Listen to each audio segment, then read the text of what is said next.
What is it that makes us so afraid of what we don't understand? We're setting out to investigate everything strange and unusual in our world. If they have the technology to get here, they're not coming here to observe us to be like, ooh, what can we learn? We invite guests that bring their different perspectives on the supernatural. I mean, especially considering the fact that the overwhelming majority of UFO sightings and documentation occurs within miles of nuclear testing facilities. Yeah. They bring their own personal encounters with the paranormal. All of a sudden, I feel this whoosh of wind and this ringing in my ear so loud that makes me stand up straight. And I look at my dad to just stand up too. And we both had this moment of, maybe we should get out of here. Something doesn't feel right. And something woke me up and told me, Ashley, there's someone in the closet.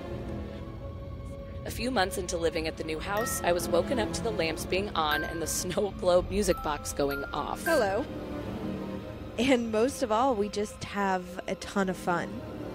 Jacques would never eat, not a single bite, just sip from his glass of wine. He was a vampire. He was a vampire. 100% a vampire. Holy buckets. So I have a bathroom ghost that follows me. You know who else has a bathroom ghost? Who? Harry Potter.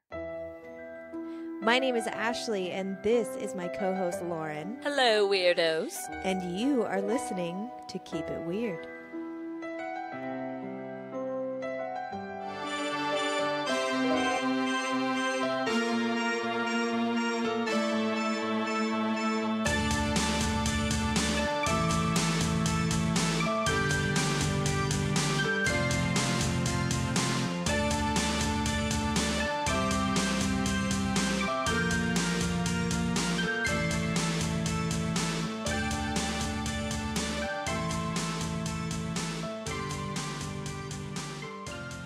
Welcome to No Better Death, the podcast that knows while you can die no better death than your own, that doesn't mean we can't take a look for the unusual and noteworthy in the deaths of others. Each week, we'll take an in-depth look at some out-of-the-ordinary deaths and the events surrounding them. This show will contain explicit language and graphic details. I am your host, Sick Grayson. What up, Death Nerds? How's it going? I hope you're all doing well. You guys have had me in a great mood lately, or as great a mood as an Aspergery depressed weirdo like me can be. This last week, No Better Death's numbers have been going crazy. I've had tons of likes on the Facebook page. We've got people interacting there, more followers on Twitter. Downloads have increased. I'm seeing activity on apps and podcast directories I didn't even know existed. I didn't know the show was there, but you guys are finding it in places. I'm getting play in like 12 different countries. I don't know if it's the show finally picking up steam on its own, the RSS feed finally got pulled into more directories, or if the cross-promo with That's Weird got the name out to more people than I anticipated. Regardless of the reason, I've been very happy this week, and I have you, the audience, to thank, so thank you very much. No Better Death was even name-dropped as someone's favorite podcast, Patch Robinson. Is it Robinson or Robison? Hopefully I'm pronouncing it right. Patch Robinson said, No Better Death is her favorite podcast. She's going to chill, eat tacos, and binge all 13 episodes. So props to Patch Robinson for showing love. She is officially OG. As soon as I get around to having some merch, I might have to send her out something. And if you guys, gals, and non-binaries did all come over from That's Weird, I appreciate it more than you know, and I welcome you to my weird world of death. I aim to please and hope I don't disappoint. And, with the stress of the holidays going on and a bunch of changes are happening at my job, it's nice to have something calming going on, and the recent surge of love being shown to No Better Death has definitely been that for me. Speaking of work, I do want to make you aware of something. I recently had to move offices to a more visible workspace, and I have a trainee sitting with me for a few weeks. That is going to greatly impact my ability to do research for the show. I do most of my research while I'm at work because my job's just that slow. But with the trainee, I'm not going to be able to do that. So for the next 2 weeks to a month, I'm really not sure how long it's going to take me to train this guy. The show may be coming out a little later than usual just because of my schedule being off. But as soon as the trainee is out of my cubicle and into his own, I'll be back on schedule. Episodes will still be released. They'll probably just be a few days late. Just in case I don't have a chance to release another episode before the holidays, which I think I'm actually going to try to record episode 15 as soon as I get done with this episode, but I don't know how that's going to work out. So if I don't get a chance to talk to you before the holidays, I just want to wish you a happy Yule, Saturnalia, Christmas, Hanukkah, Kwanzaa, Festivus, whatever you celebrate. And be sure to check out episode 13, Holiday Horrors. That one was all about deaths that occurred on December 25th. I put it out early just to make sure it got released in time for everybody to listen to it. Headlines. I've been super lazy on the headlines lately, and you know that. Just sort of relegating them to the Facebook page and Twitter. If I see a news story, I just share it to the social media. I haven't really been getting to them on the show. But I do owe it to the listening audience to at least cover a couple things that have been going on recently. So let's see what we got for headlines. Colin Kroll, the 35-year-old co-founder of Vine and HQ Trivia, has been found dead in his Manhattan apartment of an apparent overdose. Police told Time Kroll was pronounced dead at 12:18 a.m. Sunday morning. A police spokesperson did not know what kind of drugs were on the scene, but said that the police investigation is ongoing. Police said that a woman who was apparently with Kroll at the time of the overdose called 911. A spokesperson from HQ Trivia, a popular phone-based trivia platform where Kroll was the CEO, did not immediately respond to a request for comment. Throughout the course of his career, Kroll experienced the rapid success and sudden hardships typical of the tech startup world. In 2013, he launched the video app Vine with co-founders Dom Hoffman and Russ Yusupov. The app, which was known for 6-second loop video clips, gained millions of users and helped to launch a generation of social media celebrities. However, the app's success quickly fizzled out, and Twitter, which had acquired it shortly before its launch, ultimately shut it down in 2016. Kroll left Vine in 2014 and founded HQ Trivia with Yusupov in 2015. The app launched in August 2017, and it was another blockbuster success. As of March this year, it hit a milestone. More than 2 million users were concurrently playing. However, around November, the company was reportedly reaching a breaking point. The number of users dropped from the millions down to the hundreds of thousands, and the app had dropped from the top 10 most downloaded iPhone games to between 250th and 500th. The company was also reportedly undergoing upheaval in its boardroom. Kroll, who had reportedly been fired from Twitter due to poor management behavior, was also facing allegations of inappropriate behavior at the company. So, was it an accident, as we see happening all the time, especially with the younger, well-to-dos, your rappers and tech moguls and such, or was this on purpose because he was losing his companies? We may never know. I'm not going to speculate. It's too early to tell. At the time I put the show together, the news of his death was just released that morning. But as a tech guy, I'll probably follow this one just to see how it develops. Next story, Jessica Starr. And this one, I thought this one was really interesting. I didn't know LASIK eye surgery can do this to people. Kind of a weird story. Jessica Starr, a meteorologist at a local station in Detroit and mother of 2, had LASIK smile eye surgery in October. After taking several weeks off from work, Starr was very eager to get back to her old life. However, in mid-November, Starr posted a Facebook Live video and revealed she is still struggling with dry eyes and extremely foggy vision.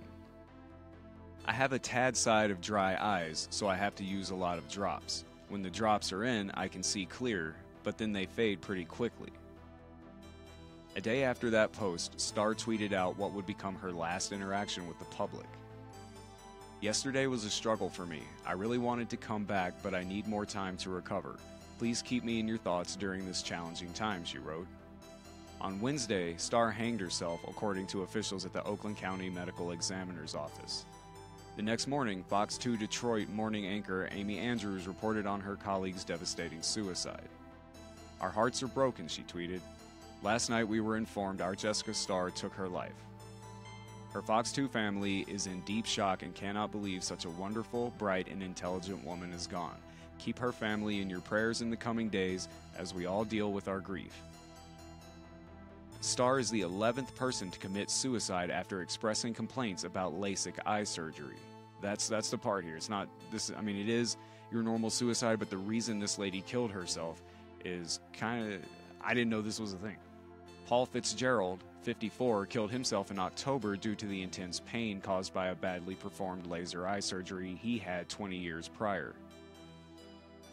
I cannot experience any type of pleasure anymore, he reportedly wrote in his suicide note. Just the pain of burning eyes inside my head and throughout myself.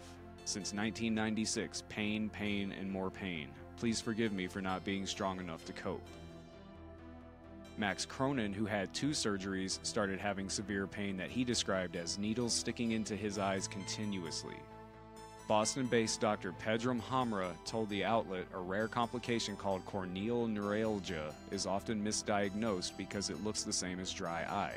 In reality, it's severe pain caused by damaged nerves in the cornea.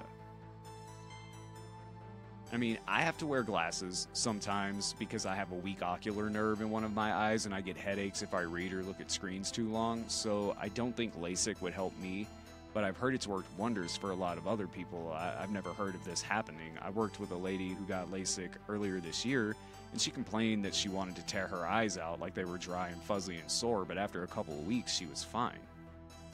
If something like this can happen, I strongly urge people to think about whether or not it's worth it. How much is it going to improve your vision that it's worth being driven to suicide should something happen to go wrong? I mean, 11 people? That's... Something's going on there. Somebody needs to look into that and make sure these things are being executed properly. So far, if 11 people have committed suicide, and you know it'll be more, we'll see this again. So keep an eye out for it. And that's not meant to be a horrible pun, though it was. And the last headline I'm going to throw in here today, leading into our main topic of dismemberment. San Antonio, Texas. In disturbing detail, a woman on trial for murder in San Antonio calmly described how she cut up the body of her cousin after her boyfriend allegedly killed the victim. Candy Dominguez told the court she cooked the body on a barbecue grill. I cut it up in pieces, Dominguez said. She said she lured her cousin to her home in September 2014 at the urging of her boyfriend. He was to be killed, she testified, as revenge for an attack on her boyfriend following a drug deal gone bad. Once at her home, she said the 2 men attacked her cousin with baseball bats. They just beat him. He tried to talk at first, and then he just didn't talk no more. He was trying to use his hands to help himself, but no, Dominguez said. Her boyfriend has been tried and convicted and is currently serving a life prison term for his role in the murder. Dominguez testified as part of a plea deal, getting a maximum of 30 years in exchange for her testimony. And we have audio of her in court. This is what Candy had to say about what happened. Now, I'm going to insert the audio from the court from what I saw online. I'm just going to pull it from YouTube to MP3, throw it in here, let you hear what she had to say. If you don't want to hear somebody talking about cutting up and cooking a body, I'd advise you skip forward a couple minutes. After her cousin was beaten to death by her boyfriend, Daniel Lopez, and Gabriel Moreno, the man on trial, 39-year-old Candy Dominguez said she took over. I cut it up into pieces. She's talking about the body of her cousin, 35-year-old Jose Luis Menchaca. It had been taken from her home where the attack occurred to a small shed in the backyard. On orders from Lopez, she testified, she dismembered his body and burned his limbs on a backyard barbecue grill. It took a while because we weren't on it. Like, we were doing different things, like maybe 2 days. She said that she lured Menchaca to her home in September of 2014 on orders from Lopez. He was to be killed, she testified, as revenge for an attack on Lopez following a drug deal that went bad. Once at her home, she said Lopez and Moreno attacked Menchaca with baseball bats. They just beat him. I mean, he tried talking at first, and then he just didn't talk no more. He was trying to use his hands to help himself, but no. Lopez has been tried, convicted, and is serving a life prison term for his role in the murder. Dominguez testified as part of a plea deal, 30 years maximum in exchange for her testimony. Asked if she took part in her cousin's beating in a calm, matter-of-fact way, Dominguez said, "No, I just watched." And what do you say about that? That's kind of the reason I do this show, to try to figure out how people get to this point. How do you go from being a normal person one day to murdering someone and cutting them up the next? I don't get it. I'm sure we're all close to it, but some are way closer to it than others, almost chomping at the bit for it. And I wonder if that's ultimately what happens in cases like this. These guys, somewhere inside them, longed to murder someone and took the first excuse they thought they had to do it. And the drugs definitely don't help. Drugs have never caused me to act like a massive piece of shit, but I do understand that those with weaker minds can be driven to extremes when under the influence. Not an excuse by any means, but definitely part of the explanation. And with that, we're going to get into the meat of the show, folks. Dismembered in December. This isn't specifically about dismemberments that happened in December. Rather, we're discussing dismemberment, and it happens to be during the month of December. I needed an idea for a show that was wintry, December-y, but not Crimbus, since I just did the Crimbus episode, and Miss Grayson's go-to was Dismembered in December, which is actually a holiday-themed album by horrorcore artist Icarus. I did a track with him back in the day. But anyway, we own the album, and the wordplay was already in our heads, and she just pulled it before I did, so I thought, okay, I can do that. We'll talk about dismemberment. Turned out to be a much bigger topic than I thought. So many people have been dismembered over the course of human history that it would be impossible to single out just a few fatal dismemberments. So I thought we'd look at dismemberment as a whole, the reason it happens, its history, and its place in society. This will probably not be the best episode for background noise. If you just like to push play and then go about your day and sort of just hop in and out of the show without being too lost, not going to happen here. I have to jump around a lot. 1 minute I'll be talking about ancient Aztec sacrifice, the next modern Ugandan witch doctors, and that's because we've been doing this to each other for so long that the full history of dismemberment, for whatever reasons, punishment, warfare, murder, etc., is impossible to compress into 1 or even 2 episodes of a podcast. So in order to cover it in any kind of podcast-length manner, I have to jump around a lot and I have to leave out a lot. This is seriously a subject for someone's anthropology thesis. I tried to do the best I could in the week I had. If it seems unorganized, I apologize. But as I always say, I am not a professional, I am not a reporter or journalist, I'm just an asshole with a microphone. I'm the goth kid you went to high school with, standing in the corner saying, "Hey, you want to hear something fucked up? Check this out." That's it. So if what we're about to get into interests you, I encourage you to look into it on your own, because we will only be scratching the surface here on this show. And with that, we're going to get into it. Dismemberment is the act of cutting, tearing, which means ripping shit off, pulling, wrenching, aka twisting, or otherwise removing the limbs of a living thing. It has been practiced upon human beings as a form of capital punishment, but can occur as a result of traumatic accident or in connection with murder, sacrifice, warfare, or cannibalism. As opposed to surgical amputation of the limbs, dismemberment is often fatal to all but the simplest of creatures. In criminology, a distinction is made between offensive and defensive dismemberment. Intentional criminal dismemberment is known as mayhem.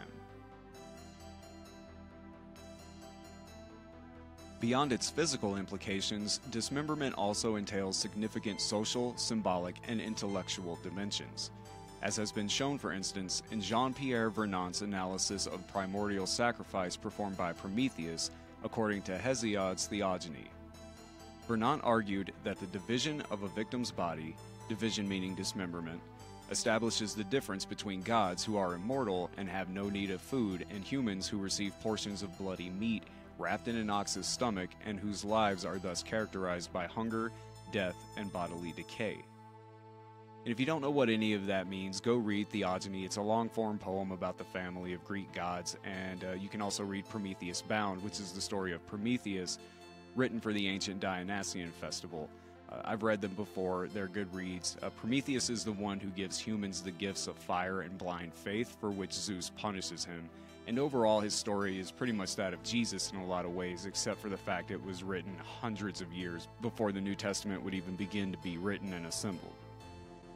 Whereas the Promethean model of sacrificial dismemberment served to discuss and establish the distinction between human and divine, other sacrificial patterns are more attuned to gradations of social hierarchy. Such is the case in Dinka animal sacrifice and dismemberment. And Dinka is a region in South Sudan, which has what appears to be a butcher's chart detailing the assignment of different cuts of meat to different social groups, with the prestige of group and cut being directly correlated. So the butcher's chart is in effect a diagram of social hierarchy. The Dinka themselves say, "The people are put together as a bull is put together. Since every bull or ox is destined ultimately for sacrifice, each one demonstrates potentially the ordered social relationships of the sacrificing group, the members of which are indeed put together in each beast and represented in their precise relations to each other in the meat which it provides. So a sort of prominent eat prime rib, lower class eat tongue and intestines sort of thing. And just to decompress this, because I did take a pretty sharp turn from cutting off limbs to talking about Sudanese tribes chopping up sacrificial animals, basically what all this is saying is that not only does the act of dismemberment, whether for punishment, sacrifice, or whatever reason, make social, political, and theological statements, but the method of dismemberment and subsequential treatment, display, and dispersion of the dismembered body is used to further the statement being made. We see it as a punishment in the 7 deadly sins. If I recall correctly, the punishment for the sin of anger is dismemberment when you go to hell, making the point that one's anger will tear them apart. In cases of murder, dismemberment is often performed with different types of sharp tools and used as a method of concealing the body and thus erasing proof of murder, though it has also been used as a torture leading up to murder rather than as a means to dispose the body. Dismemberment is also seen when a killer takes a victim's body part as a trophy. And this next part gets into the psychological aspects of dismemberment. And I know you were probably expecting a gore fest here, but I want to look at the more psychological, sociological, and theological aspects of dismemberment. I mean, you can get buckets of blood anywhere, but I'm trying to flex your brain piece. And spell check tells me brain piece is not a real word, but I disagree. The next few paragraphs are from a November 2015 article by historian Shane McCorristine, who is the kind of historian I would be. He's into the dark and gothy underbelly of mankind's history.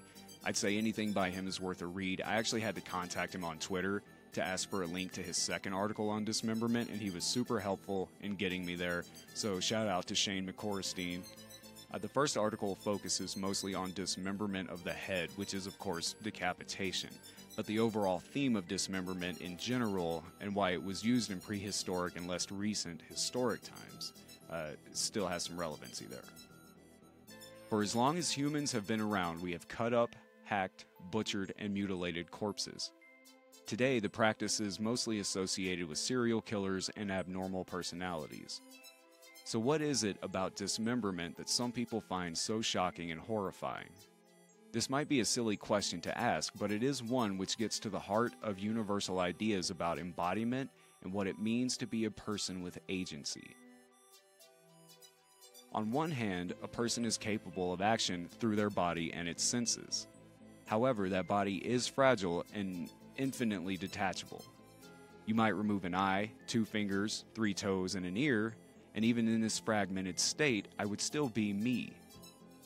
Yet I would think of those body parts now separate from my core as still lively, as containing some of my essence. So when a person is dismembered, their limbs do become phantom limbs in a way, because they are both subjects and objects. Once an integrated part of a whole, they are now disturbingly fleshy and out of context, like a live person in a shrink-wrapped meat tray. What dismemberment does is to generate new narratives of embodiment, and these may be socially sanctioned and positive in design, or socially prohibited and dishonorable in design. Indeed, it is only in the past few hundred years that dismemberment has come to be an exceptionally rare practice in most societies, unsupported by religious or cultural elites, and something that is more often than not associated with the criminally insane. In contrast to the modern understandings of dismemberment as pathological, anthropologists and historians can point to innumerable ancient mythic traditions in which the severing of body parts is associated with order, creation, and society. Think of Sedna, the Arctic sea goddess, the Egyptian god Osiris, or the Norse frost giant Ymir, probably mispronouncing that, as examples of primordial beings who were said to have been butchered in order to create social life. The underlying principle at work seems to have been from death and dismemberment comes life and order. Alongside myth, dismemberment serves a narrative purpose in warfare. A good example of this is the massacre at Crow Creek, South Dakota, which resulted in the deaths of 486 individuals, most of whom suffered mutilations around the time of their deaths, especially scalping and tongue and tooth removal. Missing body parts indicate that trophy taking took place. We know from examples throughout the Americas that extreme violence and dismemberment associated with warfare was prevalent and could serve several purposes: to inflict defeat, to dehumanize and inflict terror, to remember victories, to enhance a warrior's social status, and to disable the dangerous dead.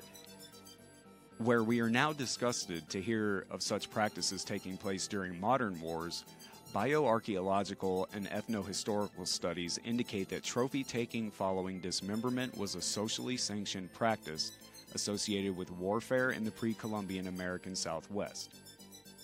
In a context of intertribal raiding and retribution, the removal and display of trophy body parts may have served to prove and recall the symbolic defeat of the enemy. Dehumanization and the treatment of the enemy other as meat to be butchered are also important psychological factors. The removal and use of human skulls, whether as trophies or as memento mori, is a particularly well-documented behavior in prehistoric and historic societies. Excavations at Goes Cave in Somerset, UK has uncovered evidence of ritualistic cannibalism during the Upper Paleolithic period. Of considerable interest in this case is the deliberate processing and shaping of skulls into skull caps that had ceremonial value. In many ways, the head is the primordial form of dismemberment because it's universally symbolic of a person's social identity. Decapitation, then, is not violence for violence sake. It isn't a typical injury associated with everyday trauma or even battlefield conflict. Rather, it's a cultural practice performed on the already dead or a person in captivity. Although one of the aims of decapitation was to kill, the process of severing a head from a body could mean several things at once, such as a public statement of power or powerlessness, an act of dehumanization, recognition of the head as a magical or uncanny object, or being symbolic of the beginning or end of a regime. The Celtic peoples of Northwest Europe during the Iron Age were particularly associated with the decapitation of the heads of their enemies. According to the Greek geographer Strabo, the Celts departed battlefields with their enemies' heads slung around the necks of their horses. They then brought them home and nailed them above the entranceway as a meaningful symbol. The Victorian antiquary Sabine Baring-Gould believed the carvings of human heads that appeared over the gables and buildings of all modern Europe were the echoes of this pan-European tradition of using the skulls of humans or horses as protective objects. Contextual evidence for an extensive social and cosmological interest in the severed head can be found in archaeological record and in the oral traditions of Celtic groups, although they were certainly not the only people to ascribe manifold meanings to this form of dismemberment. So to sum it up, there were numerous non-criminal motivations for dismemberment in the period before the emergence of state-based agricultural societies, and both the honorable and dishonorable mutilation of living and recently dead persons was customary and socially sanctioned in prehistoric societies. It should be noted, however, that some people were more at risk of dismemberment than others because of the logic of pars pro toto, whereby a body part, detachable, mobile, and socially significant, came to stand for the whole body. In Christian and Orthodox Europe, the bodies of saints were transformed into mobile holy parts, while on the other hand, scapegoats such as prisoners of war have always been at risk of dehumanization and dismemberment by their captors. In his follow-up article, McCorstein discusses dismemberment as criminocentric, that is, as a criminal punishment or as a criminal process carried out by particularly deviant people. In this second article, McCorstein writes, "One of the most disturbing unsolved murder mysteries in London's history began on the morning of September 5, 1873, when a Thames policeman rowing on the river found the left quarter of a woman's torso in some mud off Battersea Waterworks. On the same day, another policeman found the right side of a woman's torso floating in the water off Brunswick Wharf, and portions of lungs at Old Battersea Bridge and near Battersea Railway Pier. The next day, a woman's face with scalp attached was found off Limehouse. On September 8th, a right thigh was found in the Thames of... On September 8th, a right thigh was found in the Thames off Woolwich, and a right shoulder with part of an arm off Greenwich. These body parts were reassembled on a mechanical frame and examined by the police surgeon for the local division, Dr. Kempster. His preliminary findings were that the woman appeared to be around 40 years old. She had thin and short dark hair, a thin mustache, and her left breast bore a scar from an old burn. Kempster told the inquest that the blow to the head was likely the cause of death. Reports of the discovery caused a sensation, and scores of people visited the workhouse to see if they could identify the corpse. A melancholy indication of the numbers of missing middle-aged women in London at the time. One man searching for his married daughter was shown the ghastly face stretched out over a butcher's block and seemed to recognize it, but he did not remember his daughter having a scar on her breast.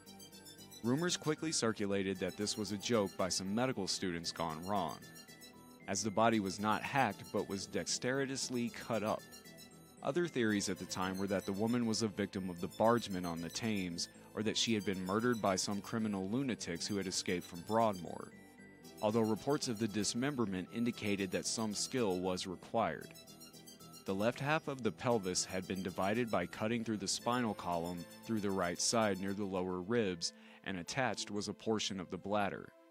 In the meantime, body parts continued to be found along the Thames west of London Bridge at ebb tide: a left foot, a piece of the right arm, and 2 legs.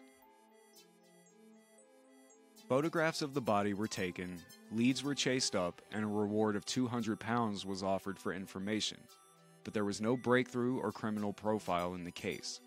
The hands and skull were never found, perhaps kept as trophies by the murderer or to prevent identification. But it's likely that the woman was one of many thousands of London's prostitutes who were at a heightened risk of male violence on a daily basis. On September 21st, the unidentified body was buried at Battersea Cemetery, although her face was preserved at the workhouse by its medical officer.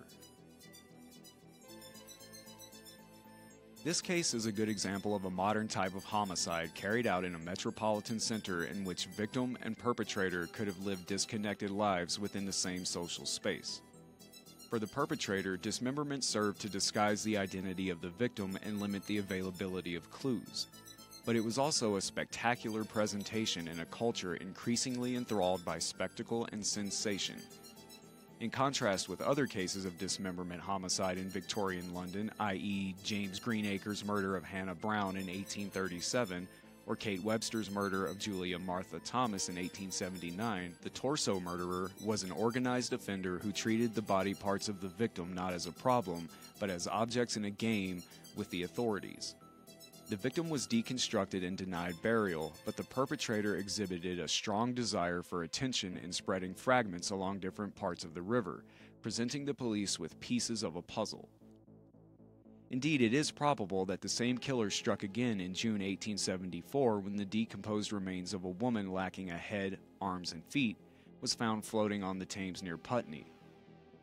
There may have been other victims whose body parts were undiscovered, ignored, or misidentified amid the routine stream of human and animal remains in the river. Brutal dismemberment murders continued to occur in London. Charles A. Hebert, an assistant police surgeon, examined the body parts of 2 dismembered victims found in the Thames in 1887 and 1888. In his case report, Hebert mentioned the difficulties that investigators had with gaining meaningful information into dismembered cases that also involved submersion in water. These included difficulty in identifying age, height, condition in life, and even gender in cases where torsos and heads were missing. Although one suspects some male investigators would have missed key clues on the body of female victims due to lack of general knowledge of feminine hygiene and undergarments, Hebert did note that one of the legs found in July 1887 showed that garters were worn below the knee, a custom he believed more common among the lower than upper classes, who either wear garters above the knee or suspenders. In the cases he examined, Hebert noticed that the neatness of the disarticulations he examined demonstrated the skill of a butcher or hunter. If we take into account the torso murders of 1873 to 1884, 1887 to 1888, and the more famous Whitechapel murders of 1888, it seems apparent that there were at least 3 serial killers operating in London in the later 19th century who dismembered working-class female victims. All 3 killers appeared to have taken care in planning the attacks, targeted a similar type of victim, and butchered the bodies in a controlled orchestra of violence. These crimes raise questions about the social, psychological, and environmental contexts which assist or deter such sadistic behavior. Dismemberment is a practice which has a long evolutionary history. In a previous article, I showed how dismemberment was meaningful in myth, warfare, and ritual. Dismemberment, like serial killing, is both an age-old phenomenon and a modern social construction which makes sense to us through accepted discourses of crime and psychiatry. In the pathological framework used by many to understand homicidal dismemberment today, it is mostly explained not through collective myths, veneration, or burial rites, but simply as the desire of an abnormal individual or small group of abnormal individuals to desecrate the body or conceal the identity of the victim and thereby the perpetrator. It would be an interesting project to investigate how far back in the historical and archaeological record this type of criminal dismemberment stretches. Although Philip L. Walker suggests that any prehistoric serial killers would have been identified and killed if they were foolish enough to redirect their homicidal urges closer to home and away from the socially sanctioned killing of outlaws and dehumanized others. The question, therefore, isn't why do some humans dismember other humans, but rather, what are the social contexts which allow, prohibit, or facilitate this activity? And of course, dismemberment during torture, murder, or after a murder is still very common. In October, I believe it was, if I'm remembering, this isn't part of the article, this is just me talking. In October, I think it was, Mexican authorities caught a couple, a Mr. and Mrs. Juan Carlos, pushing a baby carriage full of dismembered body parts, and it turns out they've probably killed upward of 24 women and butchered them all, selling some of their body parts. I put a link to the article up on the Facebook and Twitter. It's also in the show notes if you want to check it out. We've also seen criminal dismemberment in plenty of American cases. The one that stands out to me the most is the case of the Cleveland torso murderer with a body count of 12, all dismembered. And since we're talking about bodies, it's time for 5 fast facts about the human body. 1. Don't stick out your tongue if you want to hide your identity. Similar to fingerprints, everyone also has a unique tongue print. 2. Your pet isn't the only one in the house with a shedding problem. Humans shed about 600,000 particles of skin every hour. That works out to about 1.5 pounds a year. So the average person will lose around 105 pounds of skin by age 70. 3. You get a new stomach lining every 3 to 4 days. If you didn't, the acids in your stomach would eat through your stomach. And we've kind of discussed that before when I gave you facts about what happens to your body when you die. About 3 days in, your stomach acids start eating through your guts. 4. Every square inch of skin on the human body has about 32 million bacteria on it. Fortunately, the vast majority of them are harmless. 5. Blood has a long road to travel. Laid end to end, there are about 60,000 miles of blood vessels in the human body, and the hard-working heart pumps the equivalent of 2,000 gallons of blood through those vessels every day. Hi, my name is Nick. I'm Brandon. We are the hosts of the Tennis Podcast, where every week we cover a different top 10-ish list. We cover lists such as the highest-grossing films of all time, the best-selling musicians of all time, the sexiest mogwais, the richest leprechauns, all this and more we cover on the Tennis Podcast. I had more. You can find us on all podcast players, including Apple Podcasts, Spotify, Stitcher. Something by Samsung, a little wooden box with a dial on it. All you gotta do is search for 10ISH Podcast. You can also find us on Twitter, Facebook, and Instagram at TennishPod. And Brandon, what will we do if the listeners don't check out our podcast? We'll cut your fucking head off. Don't make us cut your fucking head off. Listen to the Tennis Podcast. Bye. So, we've looked at dismemberment for the purposes of warfare, non-war related murders, and animal sacrifice. But what about punishment, cannibalism and human sacrifice. I feel like cannibalism is self-explanatory. There are still cults, sects, random tribes, whatever you want to call them, in remote places of Earth, and perhaps in dark underground corridors that butcher people for food, whether it's to survive or protect themselves, or for some twisted religious reason. It goes without saying that if you kill someone for food, for whatever reason, you're going to cut them up to make it easier to cook and eat. So I'm going to skip the long dive into cannibalism, which could be its own show or even its own series of shows, and look at sacrifice.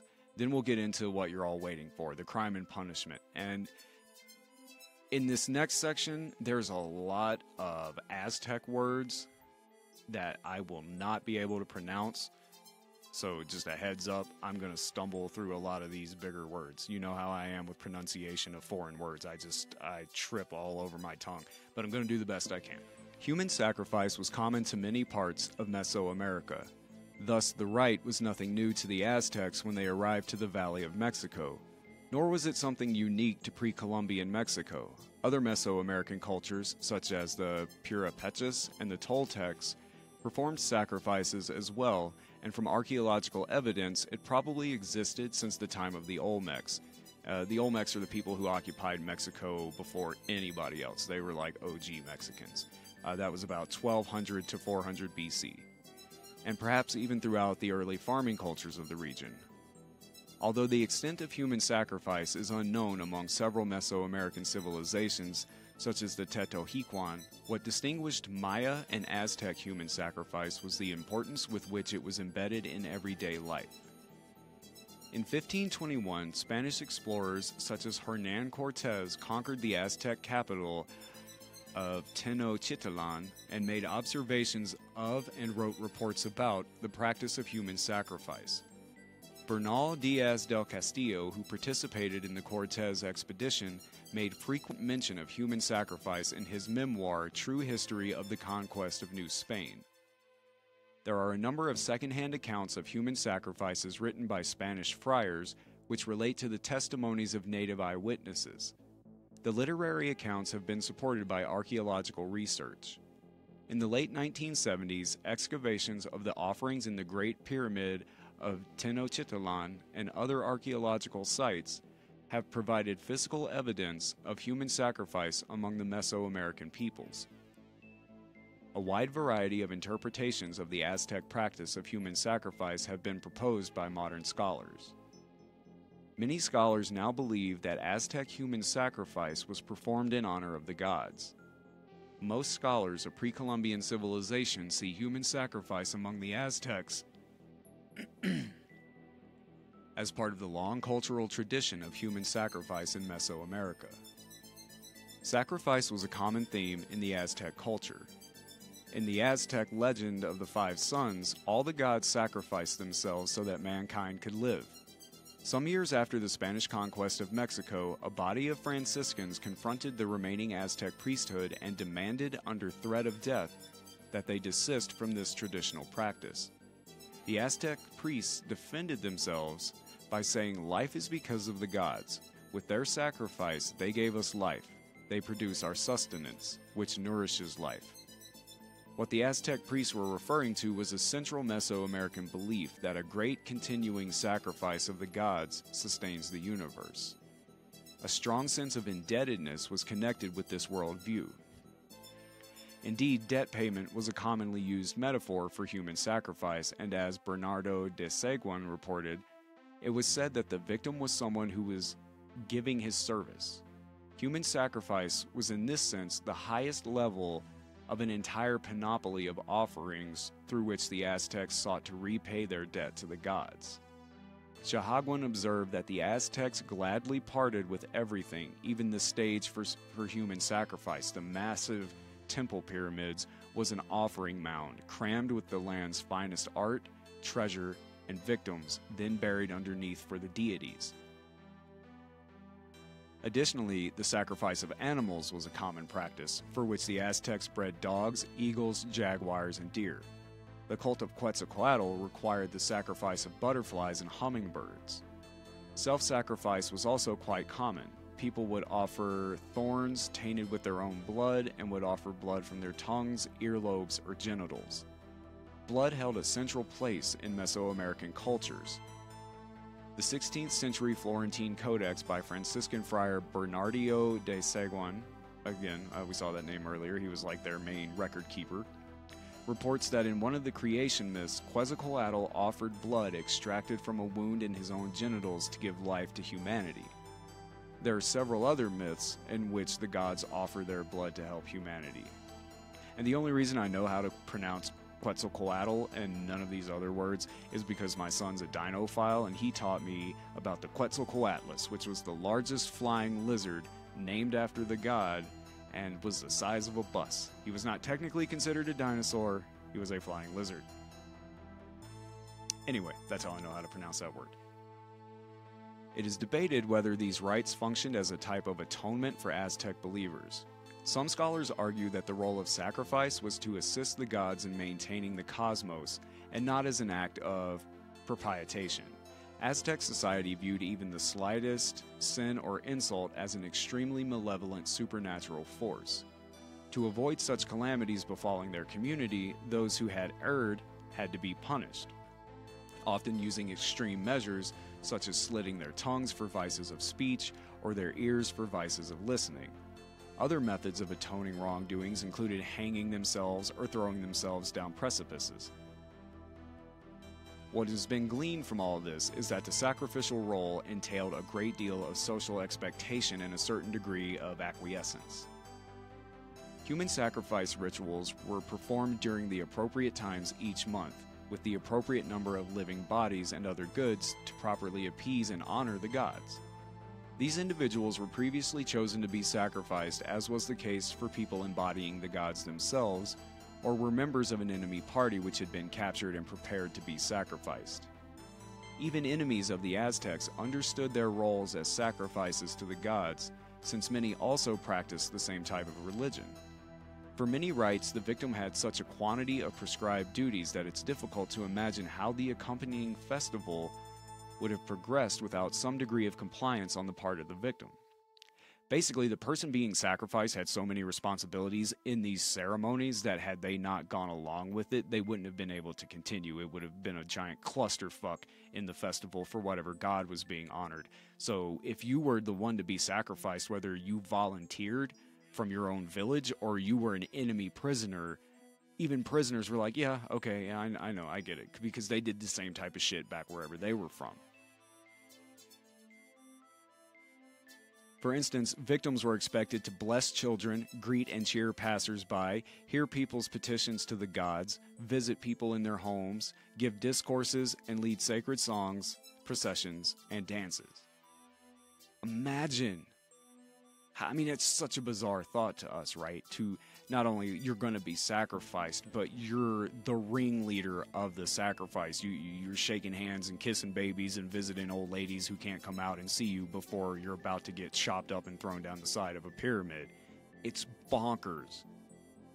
I mean, this is Apocalypto type shit. You ever see the movie Apocalypto? This is basically what it was.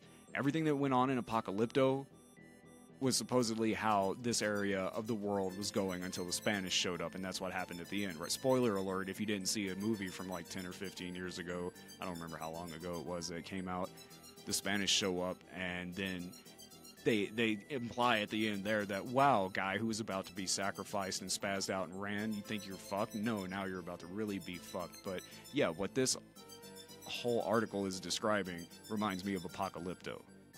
A great deal of cosmological thought seems to have underlain each of the Aztec sacrificial rites. Most of the sacrificial rituals took more than 2 people to perform. In the usual procedure of the ritual, the sacrifice would be taken to the top of the temple.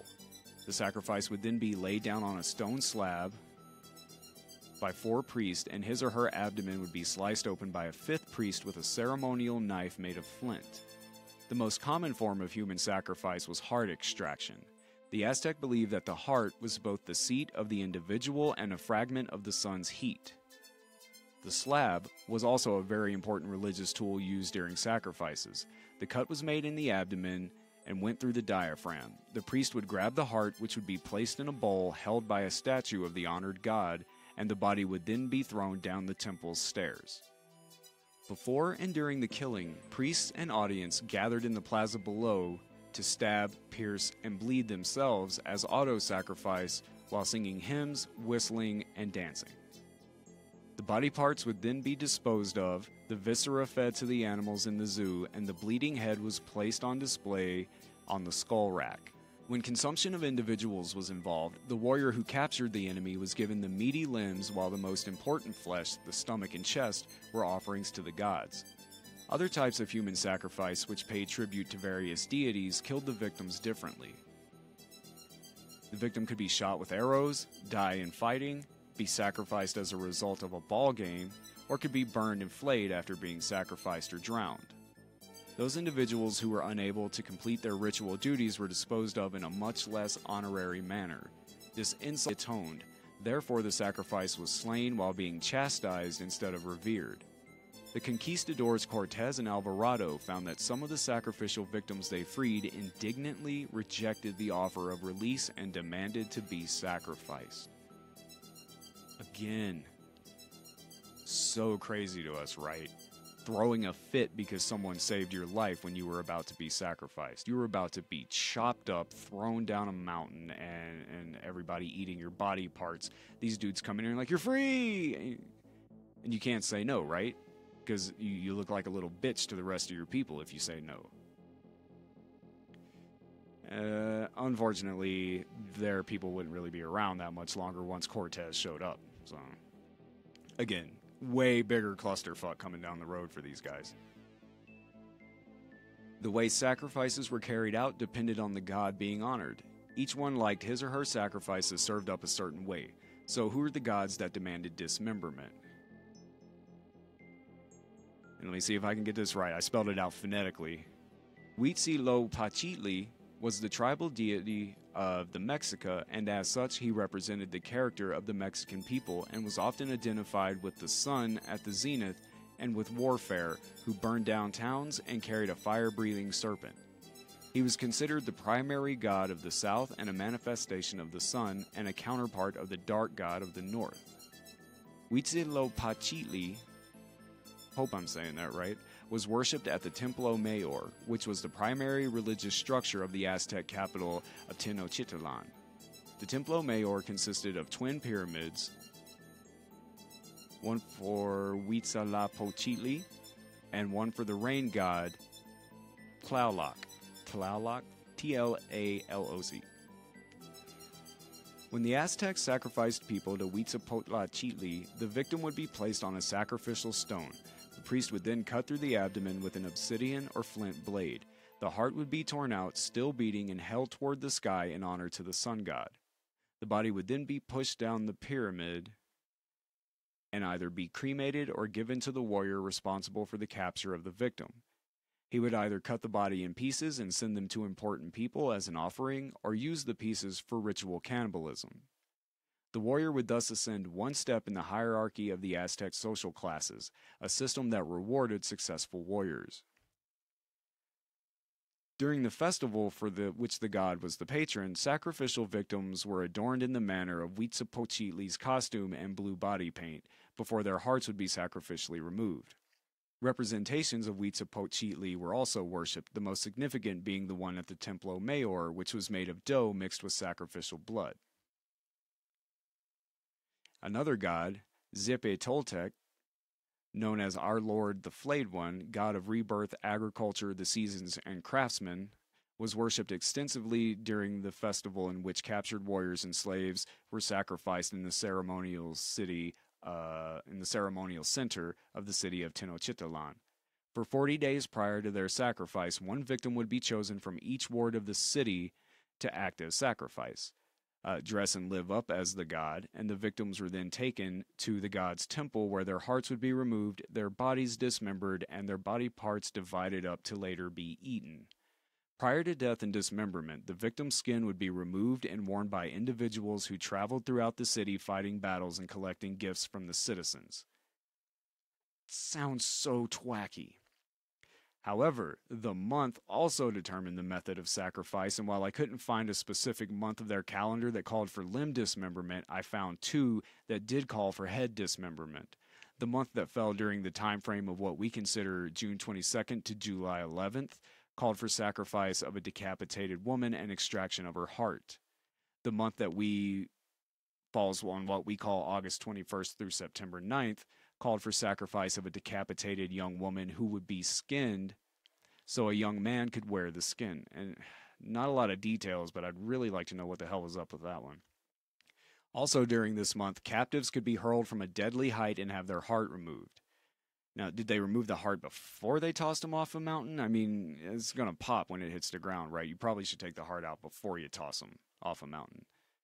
And this is just one example of dismemberment in human sacrifice. I mean, there's been untold numbers of ancient cultures that practice some type of sacrifice, often calling for decapitation and limb severing, including Shang Dynasty era China, which practiced human sacrifice to please the spirits. Their methods included beheading, splitting the body into halves, dismembering bodies, beating them to death, chopping them to death, extracting blood, burying them alive, drowning, burning to death, boiling, and more. Good thing human sacrifice is over though, right? I mean, all this stuff sounds horrible. But you'd be wrong in assuming it's over. Sacrificial dismemberment is still practiced today. Take Uganda, for instance. Rural districts near Kampala, which is Uganda's capital, have been badly affected by kidnappings of vulnerable people, children in particular, and for sacrificial purposes. It's a modern phenomenon that is pretending to be part of the country's old custom through the use of traditional medicine, which about 80% of Ugandans still rely on. Villages have been left gripped by fear and bewilderment from these activities. In exposed communities, roadside posters, workshops, and alert systems have been erected to warn children and their families of the danger posed by witch doctors abducting people for the purpose of sacrifice. Witch doctors, who also identify as just traditional healers, will consult the spirits for anyone who can pay their fee. The spirits will communicate via them the kind of sacrifice or appeasement that they want.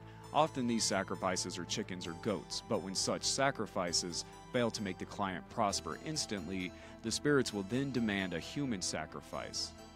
And the witch doctors themselves may believe that this is a powerful magical ritual, but in other cases there are those who just think, oh, the client won't go for this. They're basically trying to call their bluff. They're like, oh, you really want to be successful? God's telling me we need to go kill a kid. At which point most of the clients back out. But when the client doesn't back out, the witch doctor goes through with it. The desire for instant wealth on the part of the client and greed on the part of the witch doctor creates a market for children to be bought and sold at a price. Children have become a commodity of exchange, and child sacrifice is more than just a religious or cultural issue there at this point. It's become a commercial business. BC News investigated a 7-year-old boy named Alan Simbiata. He was attacked by a local witch doctor and two acquaintances on his way home from school while walking with friends. In the witch doctor's shrine, he was struck on the neck, across the shoulders, and in the head with a machete. One of his testicles was removed, and he was left for dead in a bush. He survived, but was in a coma for a month. The local witch doctor admitted to this, but the case is still pending due to slow investigation and allegations of corruption.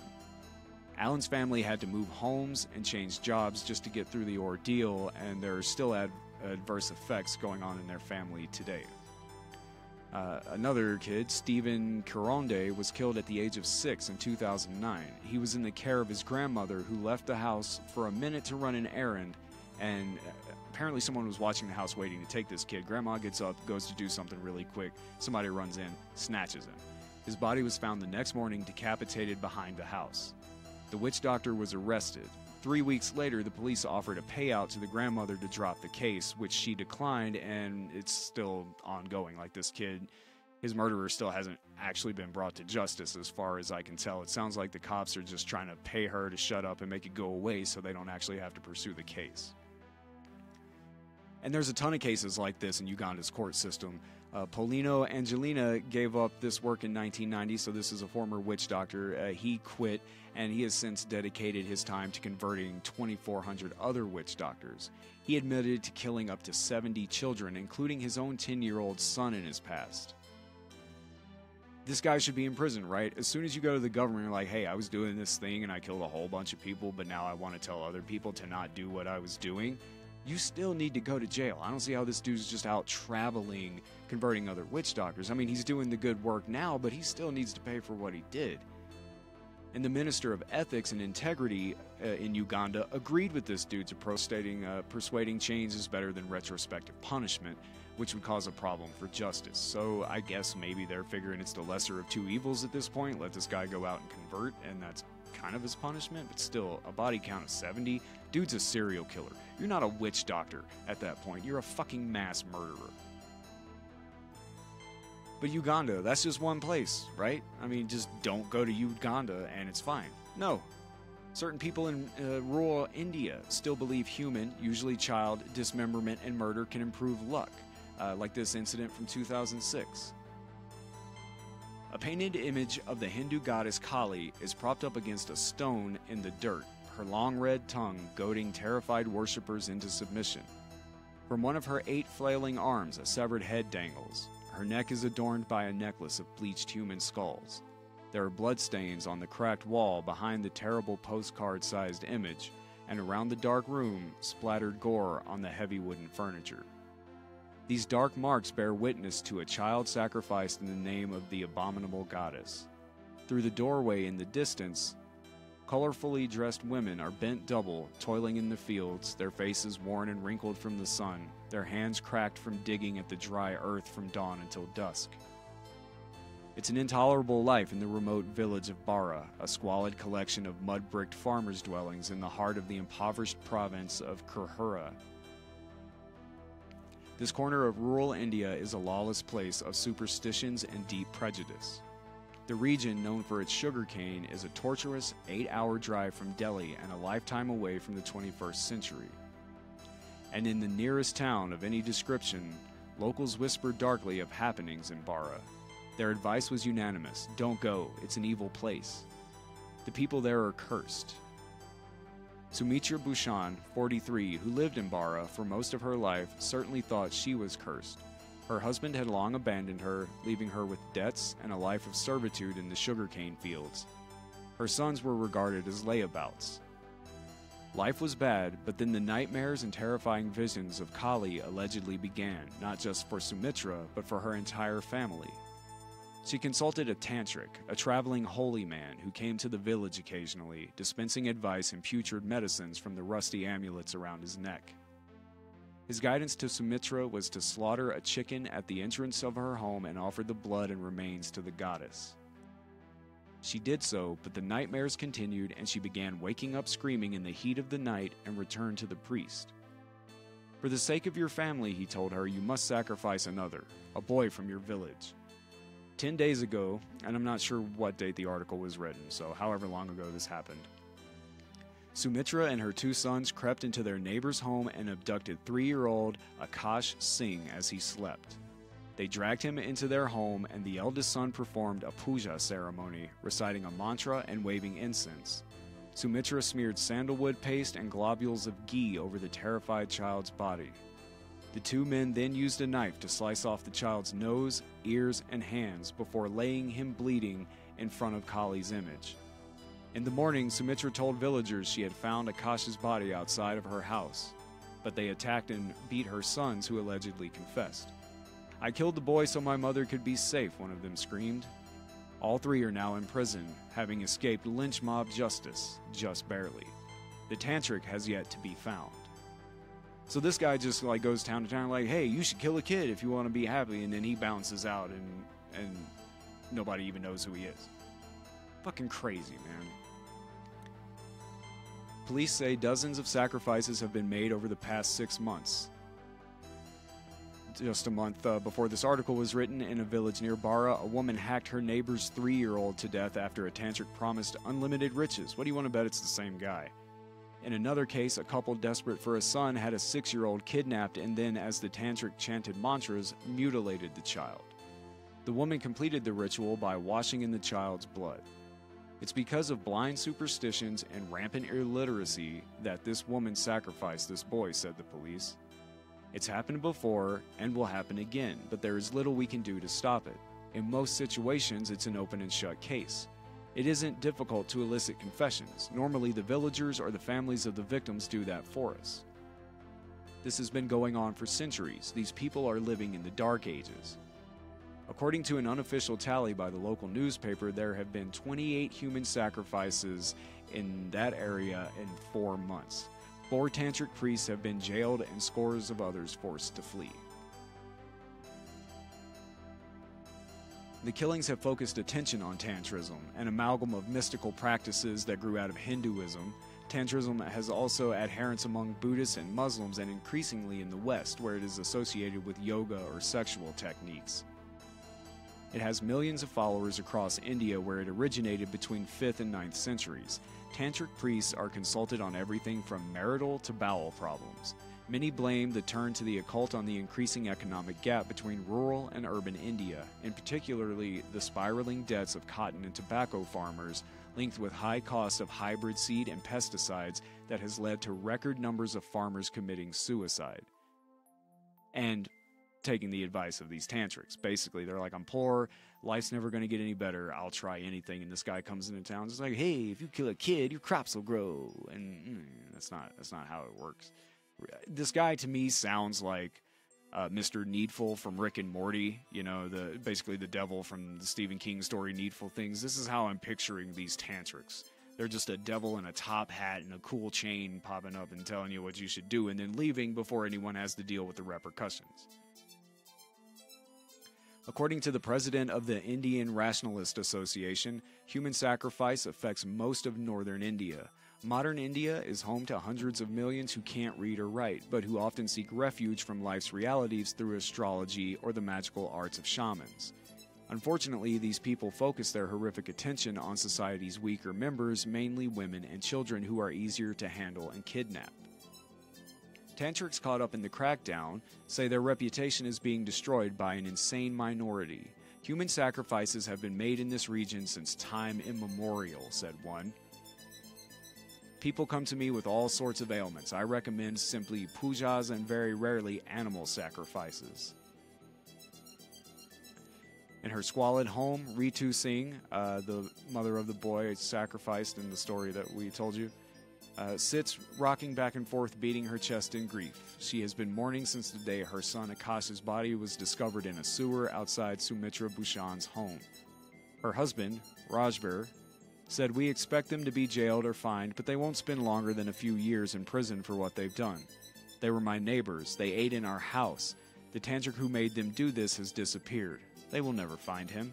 There you go. Dismemberment still being carried out today for fucking mystical, magical voodoo shit in India and Uganda. So it's not a thing of the past. This is very much still happening today.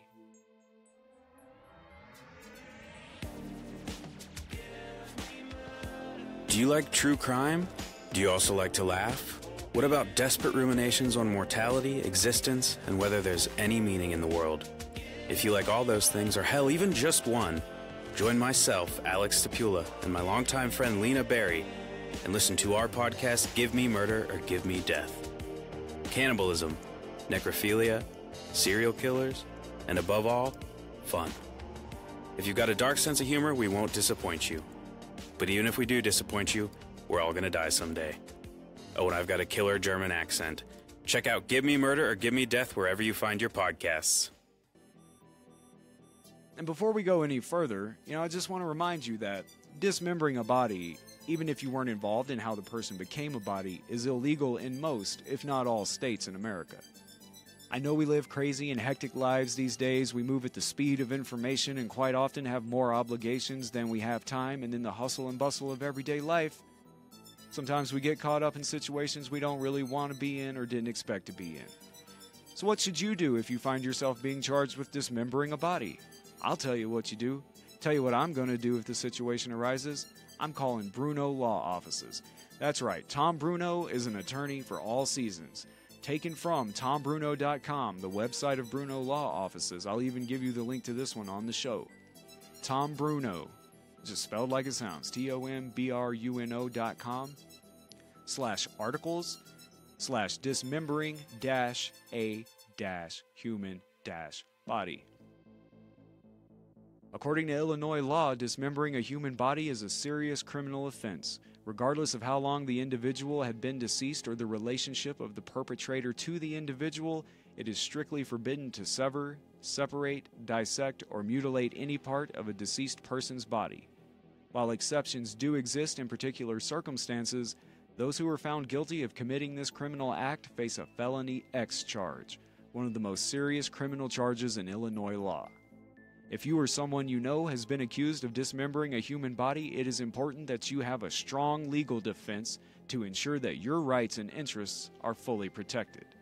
Contact the Champaign Criminal Defense Lawyers of Bruno Law Offices today at 217-574-4314 to discuss your situation with an experienced legal professional. The dismemberment of a human body may be permissible in the following circumstances: making an anatomical gift according to the regulations set forward in the Illinois Anatomical Gift Act. I made a note to myself there to look that one up and did not do so. Buying or selling products made from human body parts for medical research, coroners performing an autopsy, and emergency medical personnel attempting to perform life-saving medical procedures. So if you participate in dismembering or mutilating a body in any way and it doesn't fall under one of these 4 categories, you have done something illegal. If convicted of dismembering a human body, the penalties are incredibly severe, including mandatory minimum sentences of 60 to 30 years in prison and no possibility of probation.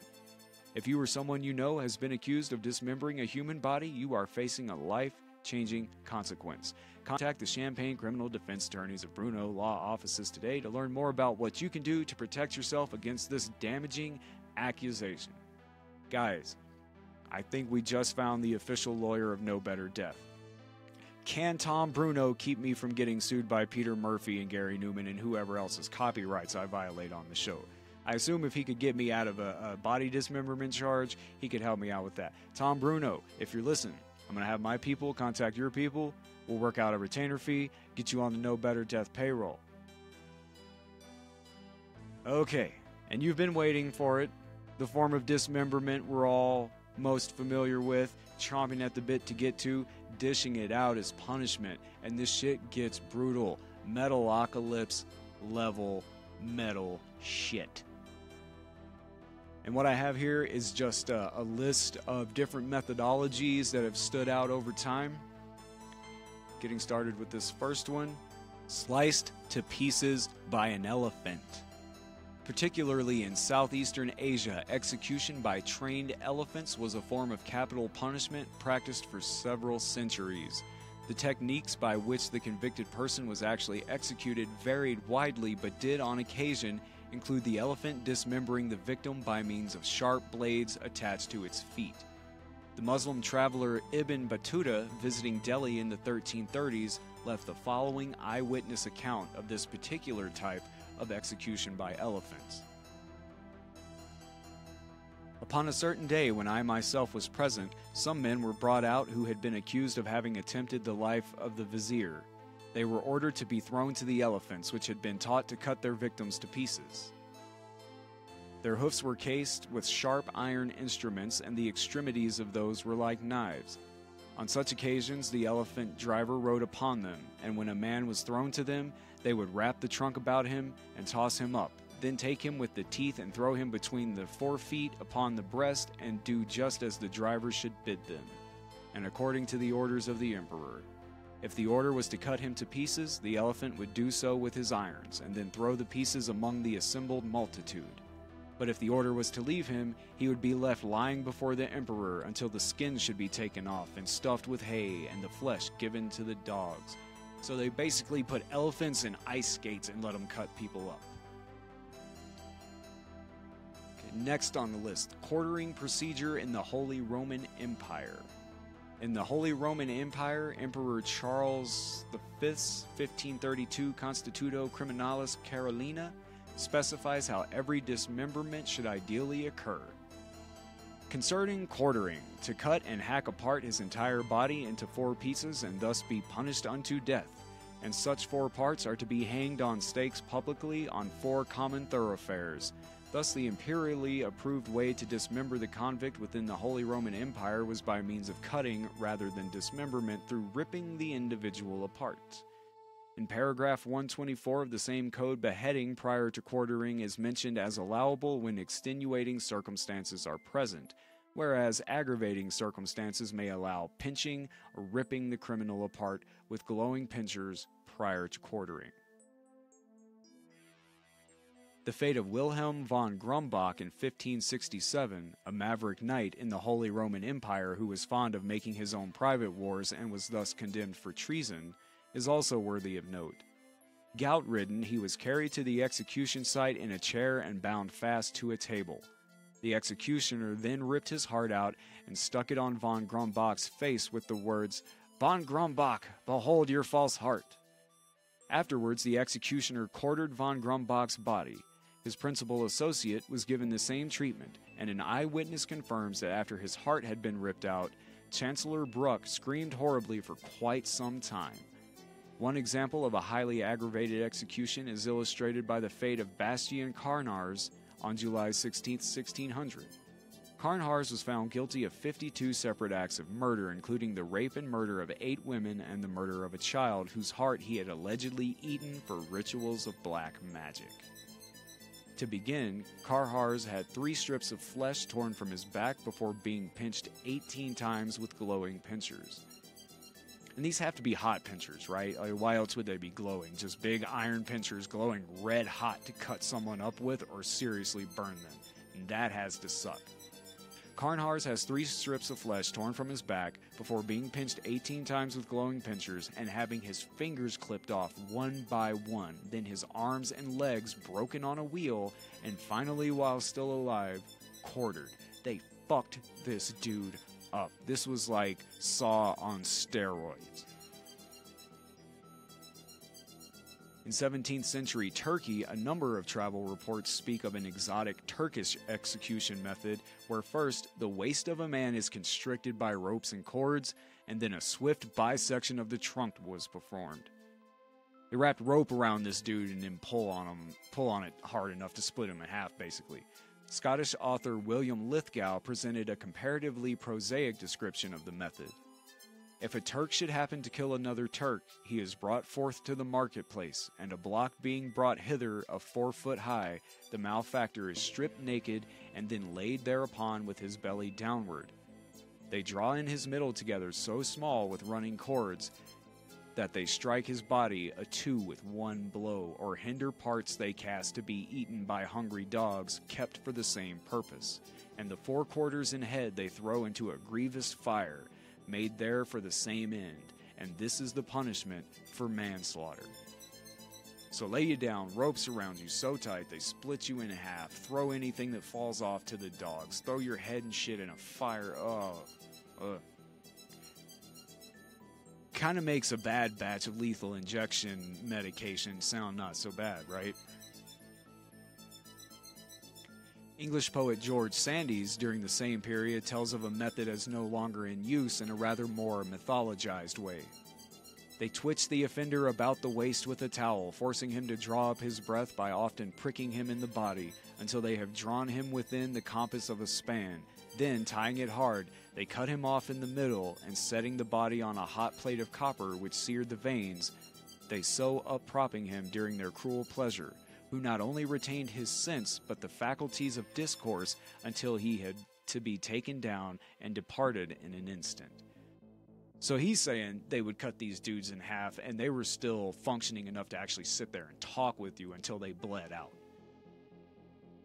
What the fuck's up with white people from Europe traveling the world to watch fucked up shit? Both of these guys, and who else? The Jameson whiskey dude who bought a slave child to feed to cannibals back in the day, and countless other examples. For the places and cultures that supposedly originated class and couth and tact and civility, they were some really morbid people. And notice you never hear them say, "I shouted, no, this is wrong, you can't do this to people." No, these assholes were probably eating popcorn or shawarma or whatever the fuck you eat in Turkey while you're watching a public execution. In 1850s Persia, a particular dismemberment technique called shakeh is reported to have been used. traveling as an official for the East India Company, Robert Binning describes it as follows. The criminal is hung up by the heels, head downwards, from a ladder or between two posts, and the executioner hacks away with a sword until the body is bisected lengthways, terminating at the head. The two several halves, are then suspended on a camel and paraded throughout the streets for the edification of all beholders. When it is to be inflicted in a merciful manner, the culprit's head is struck off, previously to bisecting the trunk.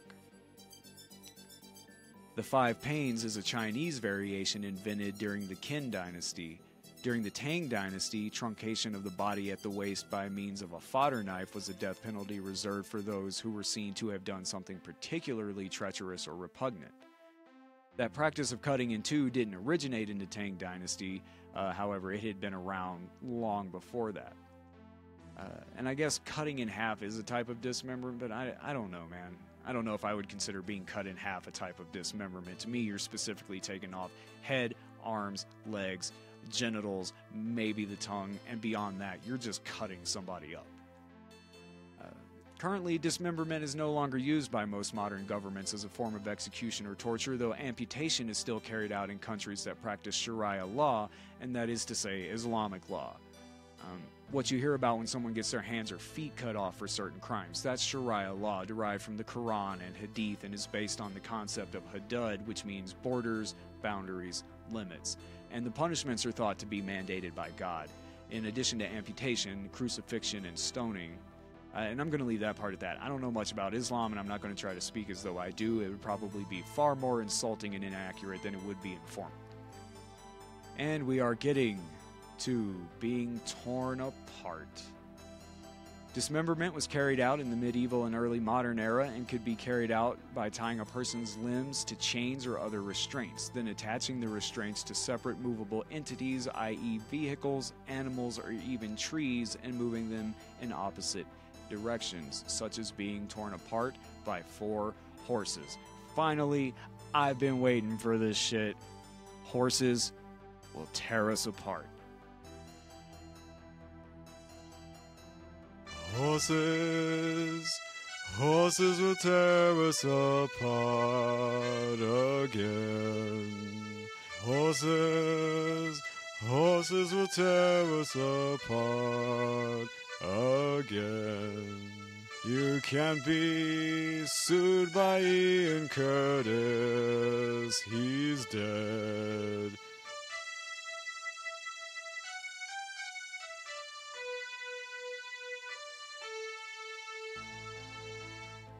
Also referred to as disruption or being drawn and quartered, dismemberment could be brought about by chaining 4 horses to the condemned person's arms and legs, thus tearing them off, as was the case with the executions of Francois Ravialic in 1610 and Robert Francois Damiens in 1757.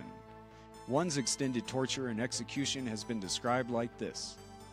He was condemned to be tortured with red-hot pincers on 4 limbs and on each breast. His wounds were to be sprinkled with molten lead and boiling oil, and his body was then to be torn to pieces by 4 horses, the remains being subsequently burnt. Damn. Brutal. What did I say? Metal. Fucking metal. In the case of Damiens, he was condemned to essentially the same fate as the other, but the execution didn't quite work according to plan, as the eyewitness Giacomo Casanova would relate. Damien's agony went on for hours as each torture was applied. When the horses failed to disconnect the sinews between his body and limbs, his body, still alive, was quartered with a knife.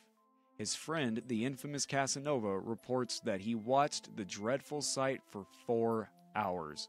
I was obligated to turn away my face and to stop my ears as I heard his piercing shrieks, half his body having been torn from him. As late as 1781, this gruesome punishment was meted out to Peruvian rebel leader Tupac Amaru II by Spanish colonial authorities. The following is an extract from the official judicial death sentence issued by the Spanish authorities, which condemns Tupac Amaru to torture and death. It was ordered in the sentence that he be condemned to have his tongue cut out after watching the executions of his family, and to have his hands and feet tied to 4 horses, who will then be driven at once toward the 4 corners of the plaza, pulling the arms and legs from his body. The torso will then be taken to the hill overlooking the city, where it will be burned in a bonfire. His head will be sent to Tinta to be displayed for 3 days in the place of public execution, and then placed upon a pike at the principal entrance to the city.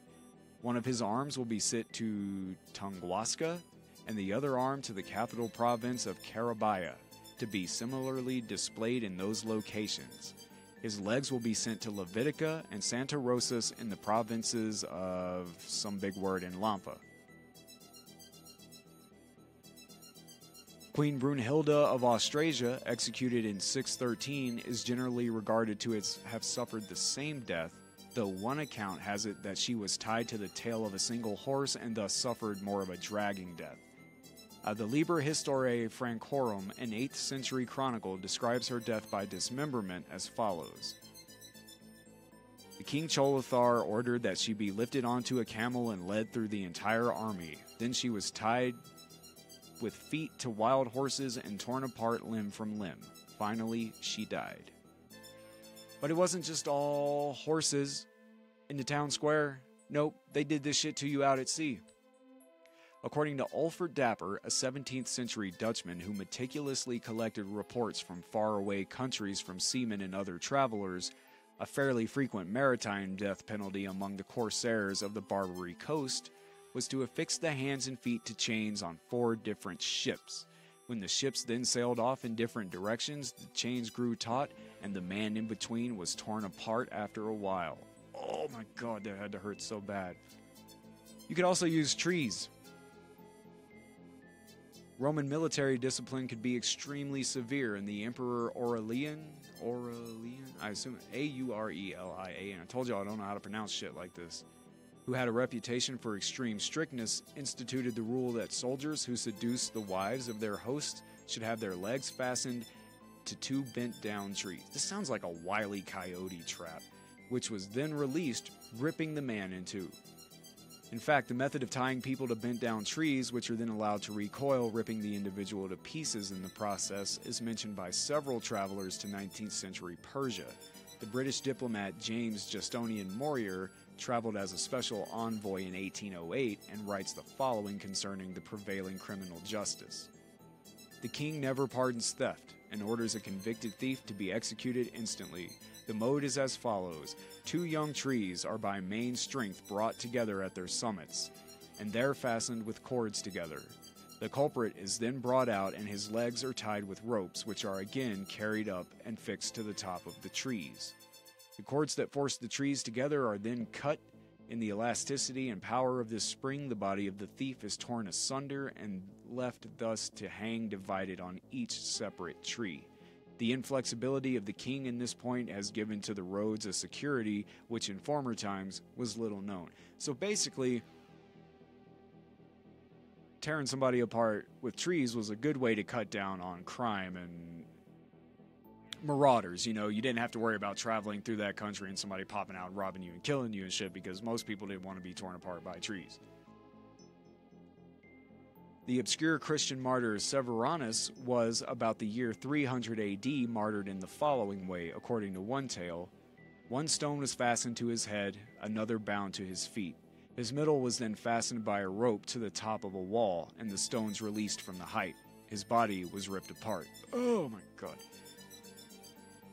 During the reign of the Roman Emperor Diocletian, a Christian named Shamuna was allegedly torn apart in the following manner. The governor immediately ordered that Shamuna should be made to kneel down on one side, and that an iron chain shall be fastened to his knee. This having been done, he hung him up head downwards by the foot with which he had made him kneel. The other he pulled downwards with a heavy piece of iron, which cannot be described in words, thus endeavoring to rend the champion in 2. By this means, the socket of the hip bone was wrenched out of its place, and Shamuna became lame. So this guy didn't die. He didn't get torn apart. It just fucked his hip up. Sometime thereafter, he was taken down from his hanging position and was beheaded instead. Which would you rather do? Just be torn apart by two heavy-ass rocks right away, or have your hip ripped out of socket while you hang there for hours and then have your head cut off? As far as dismemberment being used in the U.S., I'm sure it found some use in more clandestine groups before the federal government was firmly cemented. Typically has not been used that much in America. And of course, as far as homicides, there have been many instances of dismemberment, including, just some more recent or notable dismemberment victims. Jamal Khashoggi, which just happened not that long ago, but ultimately there are way too many murder victims killed by dismemberment or bodies dismembered after they were murdered to even begin to try to discuss on this show. And I also thought about addressing dismemberment as a form of voluntary body modification, but that's non-lethal, or at least it's not supposed to be, so it's outside the scope of this show. But just so you know, there are people out there who have hands, feet, digits, tongues, genitals, etc. removed for the purposes of body modification. It's really interesting, and I encourage you to go look into it, and also to watch American Mary. It's a movie by the very talented Soska sisters about a girl that leaves medical school to become a surgeon to the body modification community while participating in some more nefarious acts of dismemberment in her spare time. And that's all I have for Dismembered and Dismembered. What did we learn? I don't know if I learned shit. This was just a reinforcement of what I already know, what I've already said. Living a long time ago fucking sucked, and I would not have been built for it. I would have said the wrong thing, behaved in the wrong way, or pissed off the wrong person and had my limbs forcibly removed. So instead of trying to find the lesson in this, I'm just going to be thankful that I live in a modern society, because any other time I would have been useless and long dead by now. I guess we did learn not to let your kids run around unattended in Uganda and remote parts of India. Don't believe witch doctors. Don't commit crimes in countries that still practice Sharia law. And for fuck's sake, don't travel there to watch this shit. Again, like I said at the beginning of the show, I bounced around a lot. I hit a lot of words I couldn't pronounce. Hopefully it was cohesive, coherent, and made sense. I did. You might not notice it because I edit a ton of stuff out, but I stumbled a lot recording this one. I'm guessing I'm going to have about an hour of just me tripping over my own tongue to cut out of this before I can post it. You can go to knowbetterdeath.info for all info on No Better Death. I've been a lot better about updating the website lately. I redesigned it again just recently to make it easier to navigate. You can find all links to social media, podcast apps, show notes, etc. I'm in the process of putting together a media section so I can put up pictures and video related to the show, make the overall online experience a little more cohesive and inclusive. The show can be found everywhere things are under the name No Better Death. Just search the name. If you want to contribute to the show, feel free to hit me up on Facebook, Twitter, or nobetterdeath@gmail.com. With your experiences with death, stories you'd like to hear on the show, whatever you got, I'll get it on the show. A listener, Chris Albert, hit me up on Facebook about covering the Mercy Brown vampirism story. Not familiar with it, but I'm going to start looking into it now and see where I can fit it into the show. It's that easy. Just contact me. Let me know what you want to hear me talk about. What do you want to hear on the show? And I will do my best to fit it in. Also, I make my weekly plea for you to please tell your friends about No Better Death and leave an iTunes review. It takes 5 seconds and it really helps make the show more visible on iTunes. This week, we're going to go out on a very old track by me, but not my electronic stuff. This is a throwback to when I was a horrorcore rapper by the name of Silence, Cylence. So I'm just going to tack this on. I'm going to throw on an ad for a show that I love. Check that out, and then stick around for a song by me. As always, I am sick, smelling like a rose that somebody gave me on my birthday deathbed, Grayson. Until next time, try not to die. Hey, Christy, what do we talk about on our podcast? Well, Ashley, we talk about all kinds of weird stuff. Like aliens. And ghosts. And cults. And cryptids. And witches. And murders. Yeah, even sometimes murders. Basically, we talk about all kinds of weird shit. Oh, I already said that. Oh. So yeah, if you like weird topics, feminist rants, and the occasional F-bomb, you should listen to us. We post new episodes every other Monday. Find us online at that'sweird.org. And subscribe to That's Weird on iTunes, Stitcher, or wherever you listen to podcasts.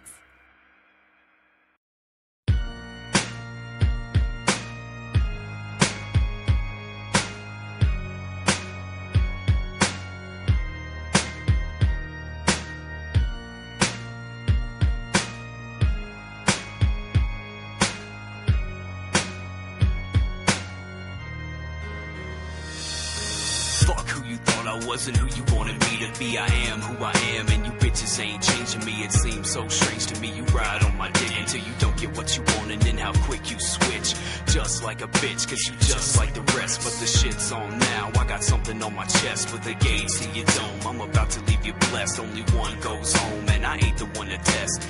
Chain smoking weed, token steady, cussing liar. No class, white trash, trying to get higher. Known to spit fire. You can call me backdraft. Watch for the backhand. You can catch a backlash. Get smashed, whiplash. All about your skeleton. I'm steady dropping wicked shit upside your melon, son. I ain't done, but right now I'll rest this mic. It ain't safe to sleep. You better leave on a light.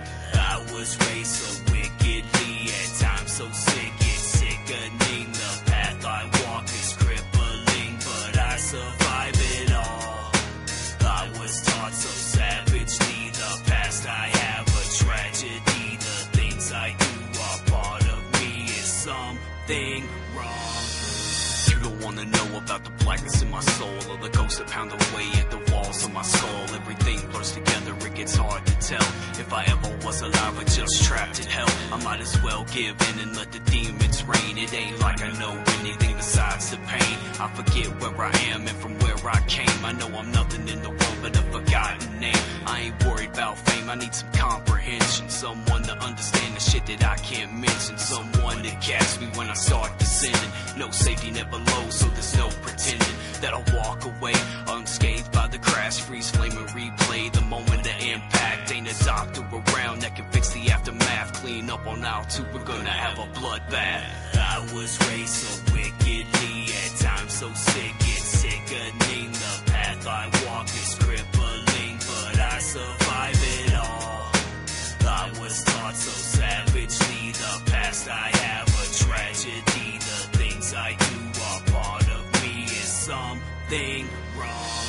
I'm a beast on the creep when you least expect. A disease on the street and I'm ready to infect. And in retrospect, you couldn't even detect the fucking strain that I rain on the back of your neck. A bloodborne pathogen. I put on the mask again, pick up the blade and go and handle the task again. I'm steady ravaging, a bottom feeder scavenging on pieces that fall down through the cracks where I crash again. A name on the wind or a grain in time. I know I'm forgotten as we go down the line, abandoned and distorted through the focus of the mind. So how strong I'll explode if I don't unwind. Not known for being kind, you can label me an enemy. I'll break the ties that bind before you bitches bring an end to me. No use in defending me or trying to pretend to be one of the few that ain't out here offending me. I was raised so wickedly, at times so sick, it's sickening. The path I walk is crippling, but I survive it all. I was taught so